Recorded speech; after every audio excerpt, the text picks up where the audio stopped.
بار بار ان کو دھوکہ دیتے ہو اللہ کے بندو، ان کو پہچانو، اور آپ بھی پیچھے دوڑ پڑتے ہو جدھر یہ کال دیتے ہیں میری کال کے اوپر آنا، میری کال کے اوپر آنا۔ اللہ کی کال کے اوپر آؤ، اللہ کے رسول کی کال کے اوپر آؤ۔ یہ توحید کی دعوت، ایمان کی دعوت، اللہ اور اللہ کے رسول کی دعوت ہے، اس کے اوپر اکٹھے ہو جاؤ میرے پیارے بھائیوں، اور میرا ساتھ دو اس معاملے میں انشاءاللہ کفر و شرک کا جنازہ نکال دوں گا، یقین کیجئے سب کا جنازہ نکلے گا کفر و شرک کا۔ کفر و شرک کا سانس لینے کی اجازت نہیں دی جائے گی اس پاکستان کے اندر پہلے، اور پھر پوری دنیا کے اندر ہم صحیح معنوں میں پاکستان کو پاکستان بنائیں گے۔ پاکستان پاک سرزمین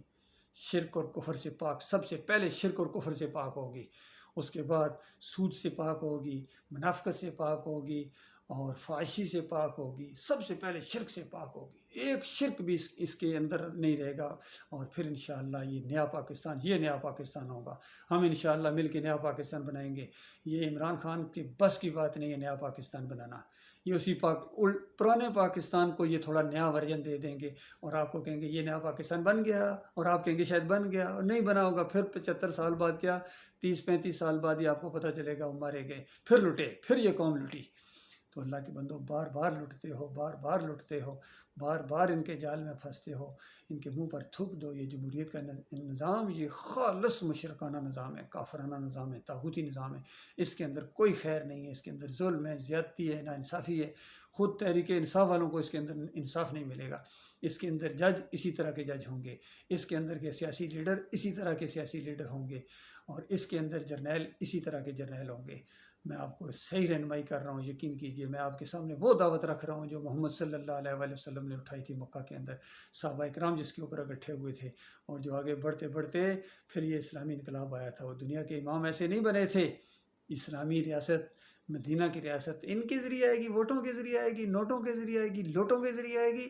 اللہ کے بندو یہ اپنی دنیا کی خاطر تمہاری دنیا اور آخرت برباد کر رہے ہیں، ہمیشہ ہمیشہ ان کے ساتھ آگ میں رہنا پڑے گا، ان کے ساتھ آگ میں رہنا پڑے گا۔ جہنم منہ کھولے تمہارا انتظار کر رہی ہے میرے پیارے بھائیو، لوٹو، واپس لوٹو ایمان کی طرف میری پیاری قوم، میرے پاکستانیوں، میرے بھائیوں، میرا دل دھڑکتا ہے آپ کی ساتھ۔ میں کوئی مولوی اور پیر نہیں ہوں، میں آپ کا بھائی ہوں، میں فوجی افسر ہوں الحمدللہ۔ یہ فوج میری فوج ہے، اور یہ ہماری فوج ہے انشاءاللہ۔ یہ بحیثیت ادارہ، ایک منظم ادارہ ہے، بس صرف تھوڑا سا وہ کہتا ہے نا کسی نے ذرا نم ہو تو یہ مٹی بڑی زرخیز ہے ساکی، تھوڑی سی ایمان خالص کی نم دینی ہے، پھر دیکھنا کس طرح پوری دنیا کو ہم للکاریں گے۔ سازشیں کریں گے پوری دنیا کے لوگ اکٹھے ہو کر، سازشوں سے تو ہم نہیں روک سکتے ہیں، لیکن مداخلت نہیں کرنے دیں گے۔ سوال ہی پیدا نہیں ہوتا کسی کی ضرورت پڑے مداخلت، ہاں بلکہ ہم مداخلت کریں گے، ہم ان کے معاملات کے اندر مداخلت کریں گے۔ کس طرح؟ جہاں کہیں بھی انسانیت کی تذلیل ہو رہی ہوگی، جہاں کہیں انسانیت کے ساتھ ظلم اور زیادتی ہو رہی ہوگی، ہم مداخلت کریں گے۔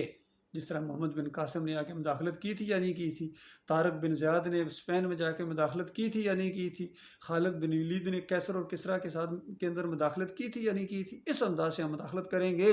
لیکن ان کی ضرورت نہیں ہوگی کہ ہمارے اندر مداخلت کریں۔ تو جب تک ایمان خالص کے اوپر مسلمان رہے کسی کی ضرورت نہیں تھی، لیکن آہستہ آہستہ جب ایمان کمزور ہوتا گیا، پھر آہستہ آہستہ شرک اندر آ گیا 3 صدی کے بعد۔ عہد روح فی القبر کا عقیدہ یہ احمد بن حنبل کے ذریعے، ابن تیمیہ، ابن قیم کے ذریعے، ابن حجر عسقلانی کے ذریعے، اور پھر یہ سارے فرقوں کے اندر یہ چیز جب آ گئی، بریلویت آ گئی، دیوبندیت آ گئی، اہل حدیثیت آ گئی، تو پھر اسلام کا جو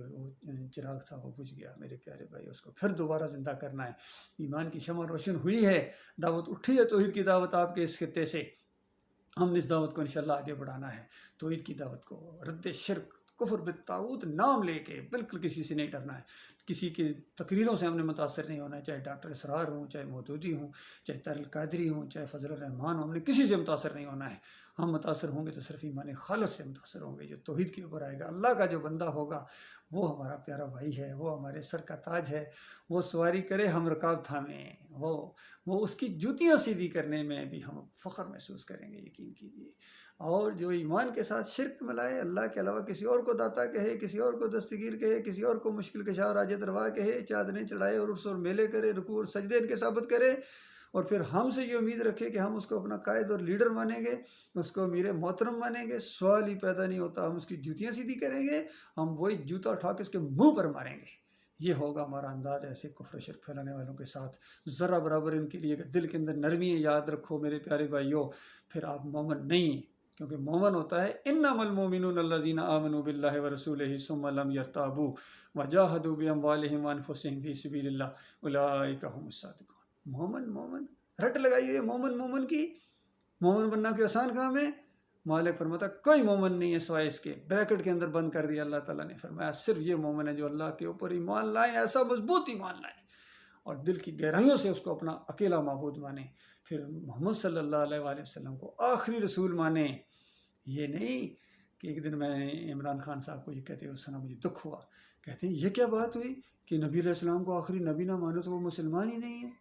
ہاں مسلمان نہیں ہیں، مسلمان ہونے کے لیے نبی علیہ السلام کو آخری نبی ماننا، خاتم النبیین ماننا ضروری ہے،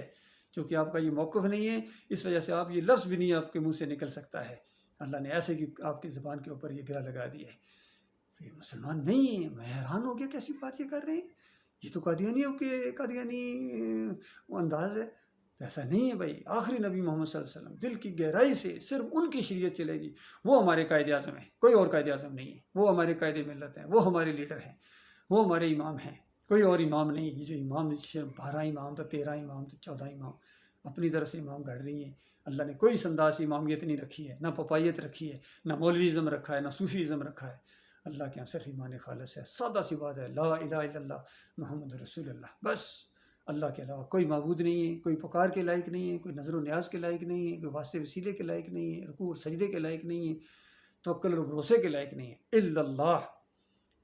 اور اس کے بعد محمد رسول اللہ، محمد صلی اللہ علیہ وسلم آخری رسول ہیں، ان کی پیروی کی جائے گی، ان کی بات حق ہے، چاہے وہ سر کے اوپر ٹوپی یا پگڑی کا معاملہ ہو، داڑھی کا معاملہ ہو، ٹخن ننگے کرنے کا معاملہ ہو، صلح کا معاملہ ہو، جنگ کا معاملہ ہو، جو چیز بھی ہوگی انہی کے معیار کے اوپر پوری پرکھی جائے گی اور اس طرح مانی جائے گی جس طرح صحابہ اکرام نے مانی ہے۔ اور پھر اس کے بعد وجاہدوا باموالہم وانفسہم فی سبیل اللہ، یہ مومن جو ہیں یہ گھر بیٹھنے والے نہیں ہیں، یہ اللہ کے راستے میں جہاد کریں گے، اپنی جانوں اور مالوں کے ساتھ اللہ کے راستے میں یہ آگے بڑھیں گے، جس بات کو انہوں نے حق سمجھا ہے پوری دنیا کے اوپر اس کو پھیلانے اور اس کو نافذ کرنے کے لیے اپنی ایڑی چوٹی کا زور لگا دیں گے، اور اس راستے میں جو تکلیف آئے گی یہ اللہ کے راستے کی تکلیف ہے، اس راستے میں جن کی موت آئے گی وہ اللہ کے راستے کے اصلی شہید ہیں، باقی سارے نقلی شہید جن کا عقیدہ صحیح نہیں ہے، جن کا عقیدہ صحیح نہیں ہے، یا رسول مدد پکارتے ہیں، یا علی مدد پکارتے ہیں، یا دیوبندی ہیں یا بریلوی ہیں، وہ مکے میں مرے یا مدینے میں مرے، وہ سیاچین میں مرے یا ایران میں مرے، وہ امریکہ میں مرے یا جہاں بھی مرے گا، بیت اللہ کا طواف کرتے ہوئے مرے، چادر پکڑے ہوئے مرے، اللہ کی کتاب کا آخری فیصلہ ہے کہ ایسے لوگوں کا جنت میں جانا اتنا ناممکن ہے جتنا سوئی کے ناکے سے اونٹ گزار دو۔ فرمایا انہ من یشرک باللہ فقد حرم اللہ علیہ الجنہ ومأواہ النار وما للظالمین من انصار، جس نے اللہ کے ساتھ شرک کیا اس کی موت آ گئی، توبہ نہیں کی ہے، ہاں توبہ کر لے، 1 منٹ پہلے توبہ کر لے، سچی اپنے مالک اور خالق سے توبہ کر لے، کوئی بڑے سے بڑا کٹر گناہ گار اگر توبہ کر لے، فضل الرحمان بھی توبہ کر لے، طارق جمیل بھی توبہ کر لے، طاہر القادری بھی توبہ کر لے، اللہ معاف کر دے گا۔ تو عمران خان اور نواز شریف اور یہ جو شہباز لوگ ہیں یہ تو بہت کم مجرم ہیں، ان کی نسبت میں کہہ رہا ہوں، باقی مجرم ہیں، انہوں نے کرپشن بھی کی ہے اور انہوں نے شرک بھی کیا ہے، کفر بھی کیا ہے، اور مجھے ابھی تک یاد ہے بالکل میرے سامنے بیٹھے ہوئے جسٹس سعید الزمان صدیقی سے میری کراچی میں گفتگو ہوئی اور انہوں نے مجھے بتایا، کہتے ہیں میں عمرہ کرنے گیا اور وہاں نواز شریف کے ساتھ میری ملاقات ہو گئی، اور میں نے نواز شریف سے کہا کہ نواز شریف چلو باقی لوگ کرتے ہیں تو آپ کیوں یہ دربار کمپلیکس بنایا، وہاں جا کے مزار پر جاتے ہو اور وہاں جا کے تمہیں نہیں پتہ شرک ہے؟ وہ ذرا تیز سے گفتگو کرتے اسی انداز سے مجھے کہتے ہیں تمہیں نہیں پتہ شرک ہے؟ تو آگے سے نواز شریف کہتے ہیں سر پتہ ہے مجھے، لیکن یہ عوام نہیں مانتی ہے، اس کے بغیر نہیں مانتی ہے، یہ کرنا پڑے گا۔ اللہ کے بندو یہ معاملہ ہے، یعنی عوام کو کے لیے ووٹ حاصل کرنے کے لیے آپ کو شرک کر کے اللہ کو گالی دینا پڑے گی، تو یہی کچھ عمران خان نے کیا ہے۔ مجھے پتہ ہے عمران خان یہ عام طور پر ہو سکتا سجدے وغیرہ کے قائل نہیں اور مزاروں کے اوپر یا وہ جو پٹا انہوں نے بنوایا یا علی مدد کا اس کے بھی یہ قائل نہیں ہے، لیکن کیوں؟ ووٹ بینک کے لیے، لوگوں کو خوش کرنے کے لیے اور اقتدار حاصل کرنے کے لیے یہ معاملہ انہوں نے کیا ہے، لیکن یہ معاملہ اس سے زیادہ شدت اختیار کر دیتا ہے، جو اپنی عقیدت کی وجہ سے جاتا ہے اس کے واپس لوٹنے کے چانس موجود ہوتے ہیں، ہو سکتا ہے کسی وقت اس کو احساس پیدا ہو جائے، لیکن جو دوسروں کے لیے کرتا ہے وہ واپس نہیں آتا ہے، وہ اسی معاملے کے اندر بڑھتا چلا جاتا ہے۔ اسی وجہ سے عمران خان نے جواز پیش کیا بعد میں، جب ایک اینکر کامران نے ان سے پوچھا کہ سر آپ نے کیوں سجدہ کیا؟ ان کا نہ یہ وہ شرک والا سجدہ نہیں، مسلمان تو شرک کر ہی نہیں سکتا، لا الہ الا اللہ محمد رسول اللہ پڑھنے والا شرک کیسے کرے گا، یہ تو محبت کا معاملہ ہے۔ او اللہ کے بندے، محبت میں شرک ہوتا ہے، یہی شرک آپ نے کیا ہے، شرک کیا ہے آپ نے، شرک کیا ہے، شرک کیا ہے، شرک کیا ہے۔ آپ نہ مانیں، آپ کے نہ ماننے سے کیا فائدہ ہوتا ہے؟ آپ کی مثال ایسی ہے کہ جج کسی کو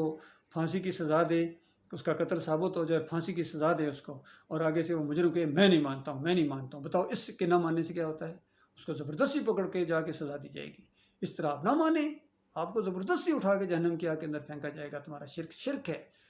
اور بالکل واضح ہے۔ اسے توبہ کیجئے، للہ معافی مانگیے اپنے مالک اور خالق سے، وہ معاف کر دے گا، کہ وہ بڑا معاف کرنے والا ہے، آپ سوچ بھی نہیں سکتے۔ بلکہ وہ اتنا معاف کرنے والا ہے کہ جو سچے دل سے معافی مانگے، اللہ تعالیٰ اس کی گناہ کو معاف کرنے کے بعد پچھلے سارے گناہوں کو نیکیوں کے اندر بدلی کر دیتا ہے۔ یقین کیجیے، نیکیوں کے اندر بدلی کر دیتا ہے۔ اس لیے میں سب سے میری یہ گزارش ہے، میں آپ کا بھائی ہوں، میں فوجی افسر ہوں، 7 پنجاب ریجمنٹ سے میرا تعلق ہے۔ آج سے 37-38 سال پہلے یہی باتیں میں نے وہاں بھی کی تھی، لیکن وہاں بھی انہوں نے ایک کیس بنا دیا۔ ابھی بھی مجھے لگتا ہے کہیں نہ کہیں یہ کیس بنائیں گے میرے اوپر بھی، کیونکہ میں قوم کو ایمان کی طرف بلاتا ہوں، توحید کی طرف بلاتا ہوں، اور کبھی کسی مشرک قوم نے جو ہے نا وہ اس دعوت کو ٹھنڈے پیشوں برداشت نہیں کیا ہے۔ ہاں، یہ قوم جو ہے، پاکستانی قوم ہو یا دوسری ساری قوم ہو، یہ شرک کی وجہ سے ان کی اکثریت اللہ ماشاء اللہ بہت کم ہے جو بچے ہوں، باقی اکثریت اور عظیم اکثریت شرک کے اندر مبتلا ہو گئی۔ تو لہٰذا یہ شرک والے بھی ہیں، مشرک بھی ہیں، اور منافق بھی ہیں، یہ بھی ہیں۔ مسلمانوں کے اندر دونوں چیزیں آ گئی ہیں۔ یہ بات ڈاکٹر اسرار کی بالکل صحیح ہے، بالکل صحیح ہے۔ اور باقی ان کا اپنا جو شرک ہے ڈاکٹر اسرار کا، وہ میں نے بتا دیا، وہ اسی شرک کے اوپر مرے ہیں۔ اب یہ رحمۃ اللہ علیہ نہیں ہیں، ان کو اب کوئی دنیا کی طاقت نہیں بچا سکتی ہے جہنم کی آگ سے، وہ چلے گئے۔ اب پیچھے والے وہ توبہ کرو، معافی مانگو اپنے مالک اور خالق سے۔ خاص کر میں اپنے فوجی بھائیوں کو، فوجی آفیسرز کو، 70th لانگ کورس، میرے کورس میٹس، للہ معافی مانگو اپنے خالق اور خالق سے، پلٹو اپنے ایمان خالص کی طرف۔ جیسی 9 کورس والوں، میں آپ کا بھائی ہوں۔ جنرل باجوہ صاحب، میں آپ کا بھائی ہوں، آپ میرے بھائی ہیں، آپ میرے پیٹی بھائی ہیں، آپ فوجی افسر ہیں، اور آپ ایمان خالص کی طرف غور کریں اور میرے کیس کو بھی اٹھائیں۔ میں نے فوج میں کیا جرم کیا تھا بتائیے؟ صرف یہی بات کہی تھی کہ یا اللہ مدد کہو، یا علی مدد نہ کہو، بس اتنی بات تھی، اس پر کیس بن گیا۔ اور کرنل صاحب چونکہ ایک خاص طبقے کے نظریات کے ساتھ ان کا وابستگی تھی، تو انہوں نے اس طرح کی، ابھی تک مجھے یاد ہے، انہوں نے اس طرح منہ پر ہاتھ پھیر کے کہا، ان کا ارشد میں دیکھتا ہوں تم فوج کے اندر کیسے رہتے ہو۔ تو یہ معاملہ ہوا تھا، پوری انکوائری کیجیے، اگر یہ معاملہ نہ ہوا تو جو چاہیں آپ مجھے سزا دیں، میں حاضر ہوں۔ حالانکہ وہاں کتنے آفیسر تھے، سارے موجود، جوسیوں سے پرانے، ابھی تک زندہ لوگ ہیں، آپ انکوائری کیجیے۔ یہی ایک مسئلہ، سادہ سا سوال ہے، صرف ایک سوال ان سے اگر کریں کہ 7 پنجاب ریجمنٹ سے نائک عصمت اللہ اور ملک جان کو کیوں نکالا گیا تھا، بس یہ بات پوچھ دیں، ساری سٹوری آپ کے سامنے آ جائے گی، کیونکہ ان کو بھی اسی جرم میں نکالا گیا تھا۔ یہ اور بات کہ انہوں کو سی او نے خود نکالا تھا اور فل بینیفٹس کے ساتھ نکالا تھا، لیکن مجھے تو وہ خود نکال نہیں سکتے تھے، افسر کو تو نہیں نکال سکتے، تو انہوں نے ایک کیس بنوایا، میڈیکل کیس بنوایا کہ اس کا دماغ نہیں کام کرتا، یہ ہے وہ، اس طرح کی باتیں اس نے میرے اوپر لگائیں، اور ایک خالص جو نظریاتی معاملہ تھا اس کو میڈیکل کیس بنا کے اس نے فارغ کرا دیا۔ بل کوئی نہیں، اللہ کے راستے میں یہ معمولی کیس ہیں، یہ اس راستے کے پھول ہیں، یہ اس راستے کے پھول ہیں۔ مجھے زیادہ موقع ملا ہے سول میں آ کے توحید کی دعوت دینے کا، رد شرک کرنے کا اور اللہ کے دین کو پھیلانے کا، مجھے زیادہ موقع ملا ہے۔ میں فوج میں رہ کے شاید اتنا نہ کر سکتا، یہ اللہ کا احسان ہے، اور مجھے بڑی امید ہے انشاءاللہ ایک وقت آئے گا میرا کیس کھلے گا، کیونکہ میں ہر آرمی چیف کو، ہر صدر کو، ہر پرائم منسٹر کو میں یہ درخواست دعوتی انداز سے، میرا مطلب یہی ہوتا تھا کہ ان تک یہ دعوت پہنچے، ایک واقعہ سٹوری کی شکل میں پیش کرتا ہوں، اور مجھے امید ہے کوئی اللہ کا بندہ جب آئے گا تو وہ بالکل اس کو فیصلہ کرے گا، اور مجھے دوبارہ اپنے پورے فل بینیفٹس کے ساتھ مجھے اپنے پرانے رینک کے اوپر یا اس کے مطابق جو جدید وہ بنتا ہے۔ یہ ہوتا ہے دنیا میں، ایسا ہوا ہے، جو فرانس میں ایک دفعہ اسی طرح کا کیس ہوا تھا، اور آگے پیچھے ہر جگہ ہوتے ہیں، تو اس طرح ہو سکتا ہے، ممکن ہے، یعنی یہ اگر لیکن انصاف کیا جائے اور اللہ سے ڈرتے ہوئے کہ تب یہ معاملات ہوتے ہیں۔ اللہ تعالیٰ غور و فکر کرنے کی توفیق عطا فرمائے۔ اللہ تعالیٰ ہماری سرحدوں کی حفاظت فرمائے، ہمارے ملک کی حفاظت فرمائے، ہماری قوم کی حفاظت فرمائے، اور پوری دنیا کے انسانوں کے اللہ تعالیٰ ان کو ایمان خالص عطا فرما کے مالک ان کو جہنم کی آگ سے بچائے اور جنت کے لیے ان کو اللہ تعالیٰ موقع دے۔